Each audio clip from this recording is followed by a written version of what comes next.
What are the optimal protein requirements? And are you having a hard time hitting your daily protein intakes? Stick around and find out. I've spoken many times on this channel about protein recommendations and the targets that I'd recommend you aim for to maximize your muscle growth. However, a common response that I hear from both new clients and followers is that their coaches prescribed a protein target that feels too high and they're struggling to hit it consistently when they're using the current recommended 1.6 grams of protein per kilogram of body weight. And this is especially true for those who are brand new to tracking their calories, or if they follow a plant-based diet, or they just don't have a large appetite. So in today's video, I wanted to take another look at protein recommendations and answer this commonly asked question, which is, what is the minimum protein intake that will still promote meaningful muscle growth?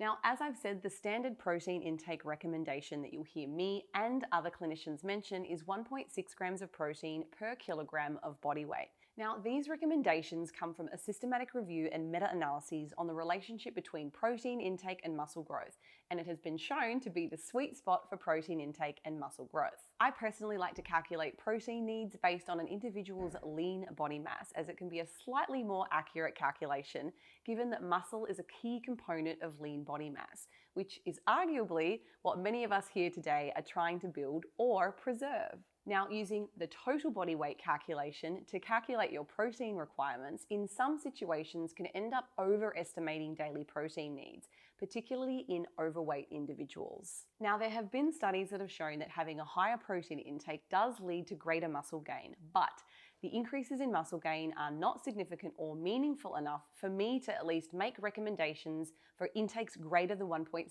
grams per kilogram of body weight per day for most people. Typically, the trade-offs to your macronutrient ratio is not worth the marginal increases in muscle growth, if you want my personal opinion.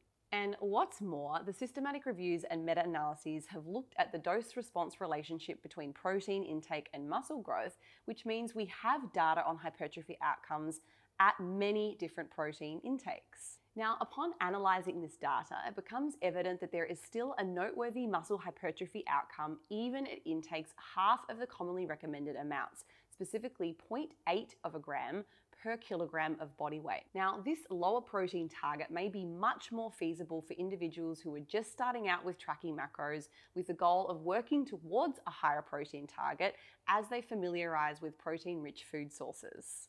Now, there are some buts that come along with these recommendations. Now, the vast majority of this research has been conducted in combination with resistance-based training.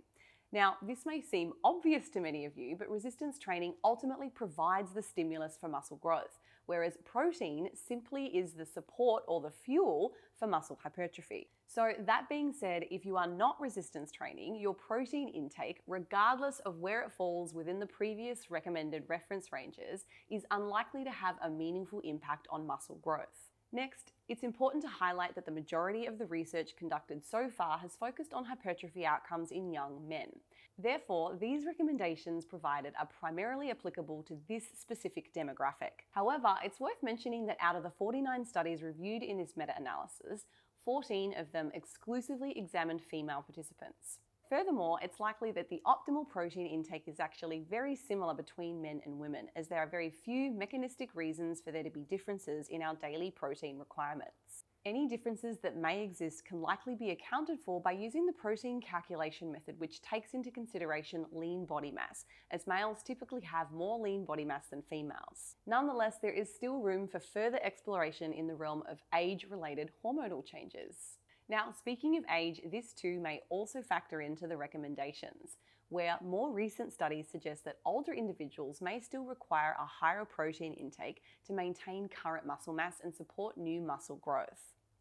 Now, one final and important consideration to note is that compared to untrained individuals, more advanced lifters may have fewer degrees of freedom in terms of muscle growth.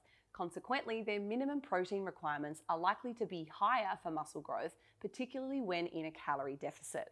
Now, considering all the factors discussed above, it is recommended to aim for protein intakes of around 1.6 grams per kilogram of body weight to fully maximize muscle hypertrophy. However, it is important to note that even if you consistently achieve an intake of around 0.8 of a gram per kilogram of body weight or above, you will still be building muscle, although at a slower rate.